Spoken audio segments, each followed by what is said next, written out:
Being alone doesn't necessarily mean being lonely.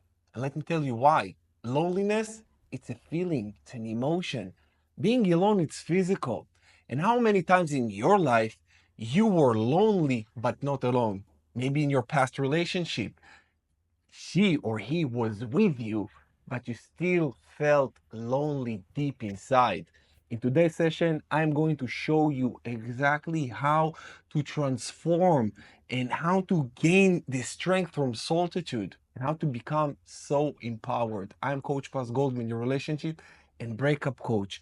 Number one, you must understand aloneness versus loneliness, because after a breakup it's very common to feel it because you are alone. It's very common to feel lonely because you are alone. It triggers that. But like I already told you at the beginning, you can be lonely in a relationship, which I assume you were, because the breakup doesn't just happen. You were lonely before that. They abandoned you emotionally way before they abandoned you physically. So think about that for a second and let's continue. Being alone, like I said, it's physical, and being lonely, it's emotional. All right. Now, like, yeah, I also said it, to think about your past and you felt lonely even when you were in a relationship. Now, you may have, the fact that you feel this way, this is a point that I wanted to make here. The fact that you feel this way is because it's an indication that you abandoned yourself in the relationship. You actually relied on your partner for emotional stability. They regulated your emotions, and you just completely lost your values, your character traits. You probably lose your hobbies as well. You didn't engage in things that you really like, that gives you joy. And one more educated assumption is that you developed or increased your level of anxiousness, your anxious attachment style. This happens when you lose your sense of self. You are no longer secure within yourself. Your source of validation is not coming from self, it's coming from your partner. And when they're gone, this is where you are just feel like somebody took a part of you. And this is the hole, the gaping hole that you feel in your heart. This is the loneliness. But like I said, in today's session, you're going to understand what you need to do in order for you to fill this gap all by yourself. You don't need it because you can transform this solitude to strength. Before you can be alone without feeling lonely, you must reconnect with yourself. This isn't an overnight transformation. It's the formation of a stronger, more self-loving, self-respecting version of you. Think about it for just a second with me. You disrespected yourself in this relationship many times. Have you?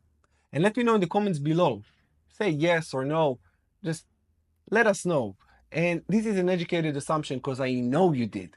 I know you did. You can't feel lonely. You can't feel like something is missing if you didn't abandon yourself or disrespected yourself. How I know that? In my past relationship, I completely abandoned myself. If you watched my documentary, you already know. You can check the link in the description below to watch my documentary if you haven't watched it already. It happened about a year ago, and you can see how devastated I was. I was a shell of a person because I abandoned myself. I disrespected myself. I didn't love myself in this relationship.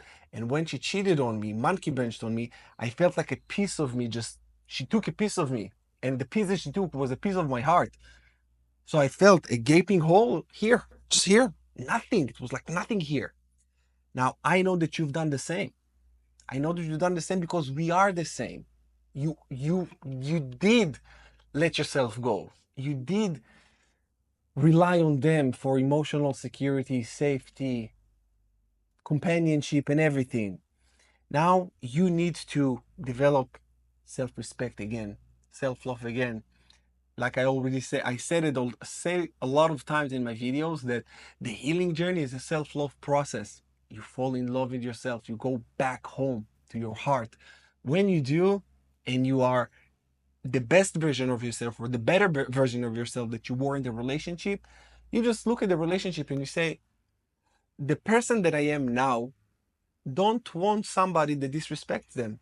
The person that I am now is not deserving of someone who comes back. The person that I am now deserves something that deserves a person who never leaves. You start evaluating yourself and you start valuing yourself even more. And then you say, okay, this is just not the right person for me. And the hole that you're feeling is because you think that this is only them, your ex, can feel this gap, which this is not the truth. And I'm going to prove it to you in today's session. Number two, I want you to reframe the word alone. Alone is a very heavy and loaded word that carries unnecessary pain. Instead, I want you to shift your perspective from alone to empowered. Let's just change this word altogether when it comes to defining yourself post breakup. I'm alone. I'm single. Why don't you say, why wouldn't you say I'm empowered? Alone implies having no one. Empowered means you are strong enough to stand on your own. Can you feel the power? I'm empowered. And it's not just an affirmation you tell yourself, I'm empowered, I'm beautiful, I'm loved. I'm empowered. This is true because you are strong enough to stand on your own. You are. You know you are. You've done it before. You can do it again. Maybe this time it will be a little bit harder, which is okay.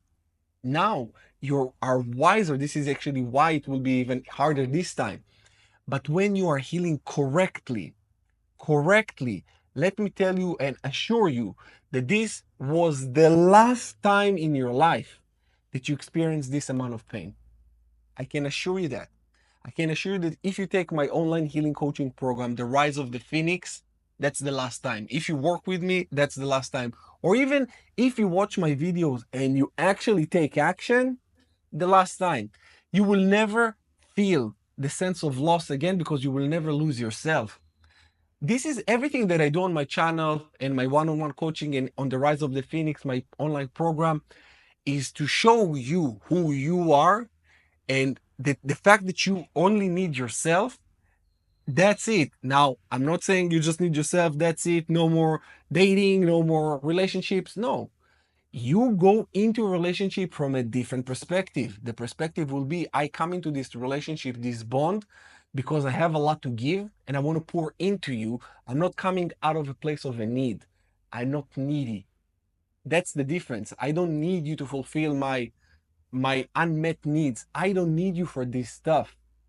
I have enough, and actually my cup is overflows, and I just want to pour into you. Think, if this is your intentions and this is how you come into the relationship, what type of a person do you think that you will attract? What type of a person you will attract with this kind of attitude? In fact, the attitude, which kind of person you will attract when you are this person? I know. And think about even this, that your ex, you attracted because you were in a certain frequency that matched this person. That's just it. And don't get butthurt over that. Don't say, oh my God, that's just what it was. And be honest with yourself. I know my ex who cheated on me, 100%. That was my level of frequency. That's it. And that was my greatest teaching moment.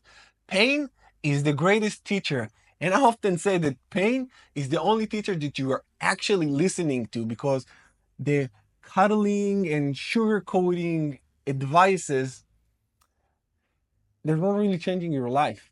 When you experience this amount of pain of being alone, that sucks when you don't understand what we're talking about. But now you are empowered, you feel differently, so you don't feel like shit.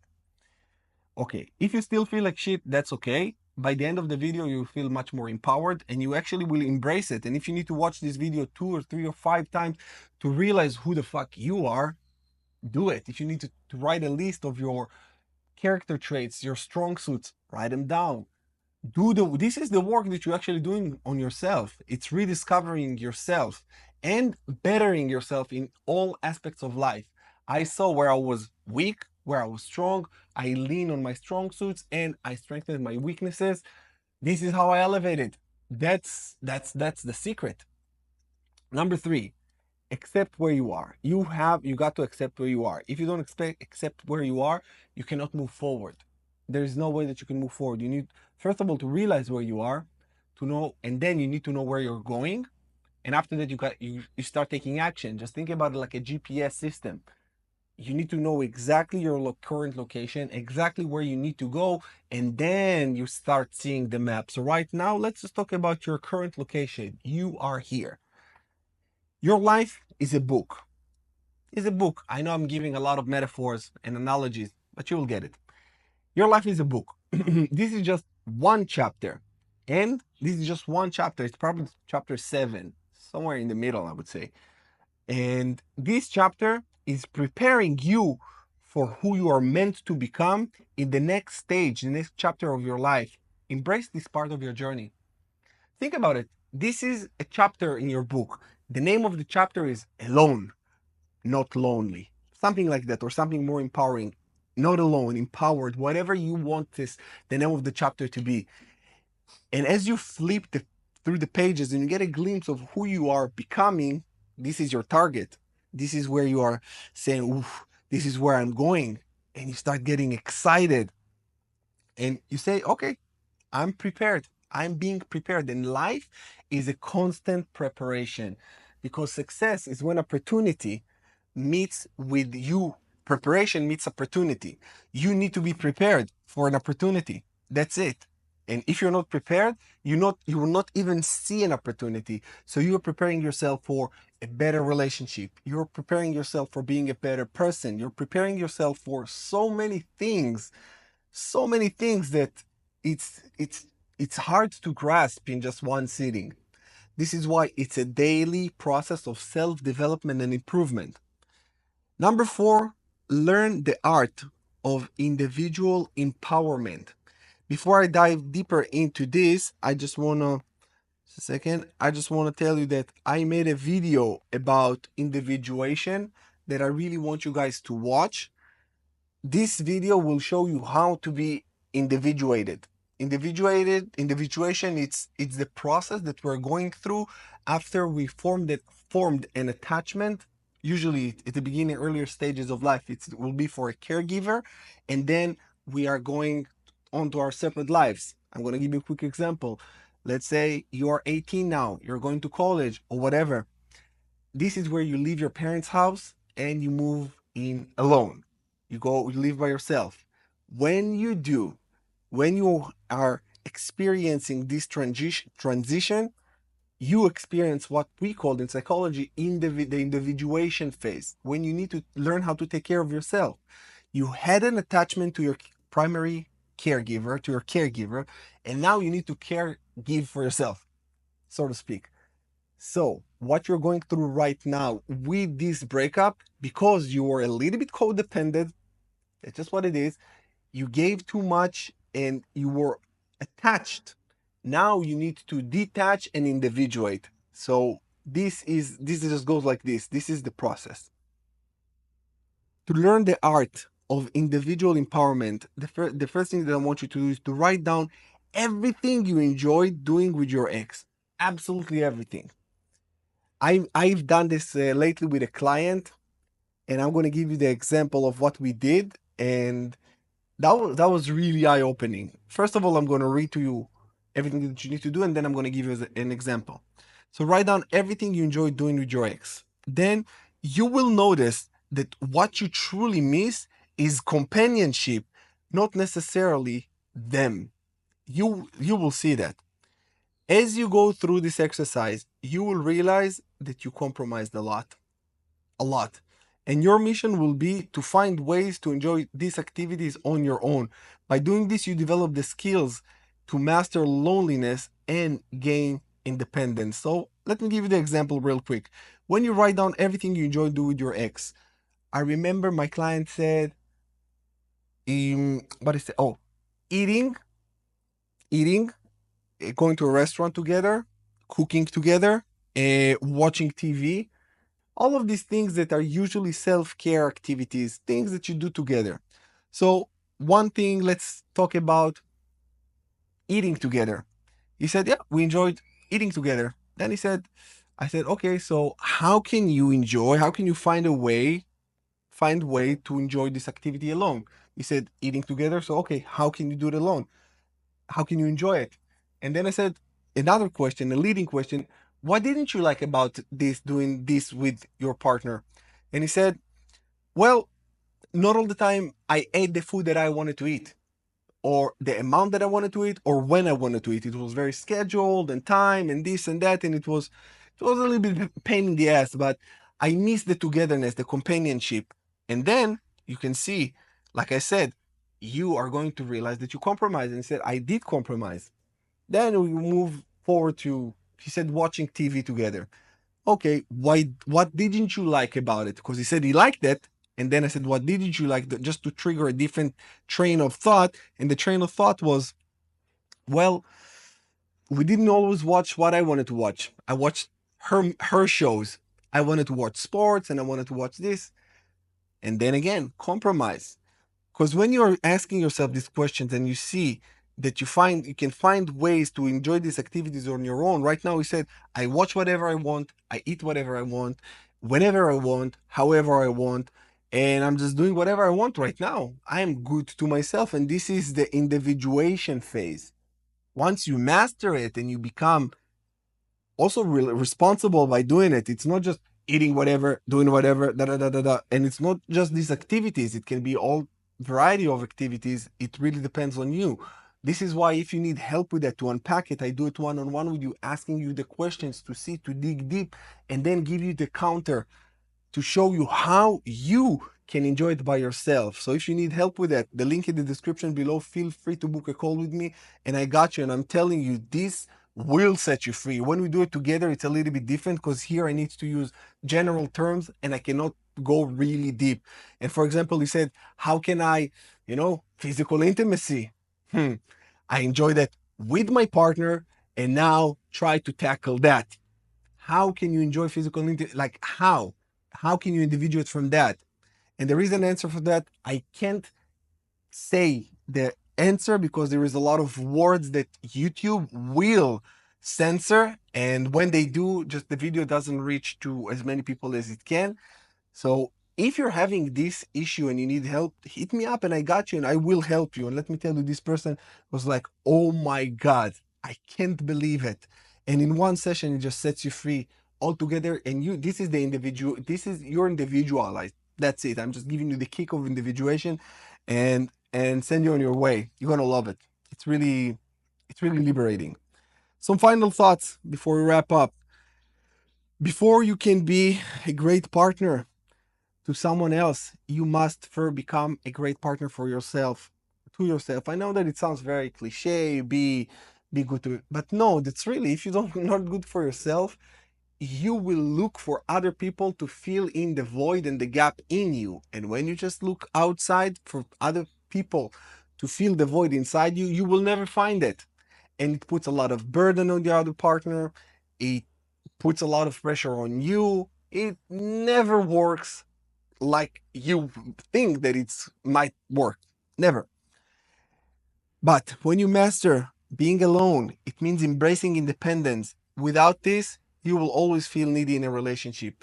You don't want to be the needy one in a relationship. When you come from a need, like I said, it's very off-putting. Very. You need to make sure that you come whole. You don't look for someone who complete you. You look for someone who complements you. You look for someone that extract the best in you, that you extract the best in them. Make sure for that as well. And you need to know these things about you. First of all, you. This is all you. All you. When you do the work on yourself, you know who you are, who you want to be with. You know that you love your own company, that actually if someone cancels on you, you said, oh yes, more time with myself. I had this I had this when I after my previous breakup. I remember I was supposed to go on meeting with a friend, and he canceled, and I was like, oh yes, more time with my dog. This is just what it was. And that's the thing. You need to hit a point when you love yourself so much, you love your own company so much, because in life you will always be with you. That's the thing in life. You'll always have you. Everywhere you go, there you are. Make sure that there you are, that you is pleasant, is fun, is good to be around, is loving, is kind, is respecting, is elevating, is everything that you want. Because guess what? This is you. You're gonna carry this with you forever and forever. I would say, as long as we're here on this planet Earth. With that said, you guys, without getting in too deep, too spiritual, we'll just end it right here. I love you. Thank you for watching. I will see you again in the next one. Take care.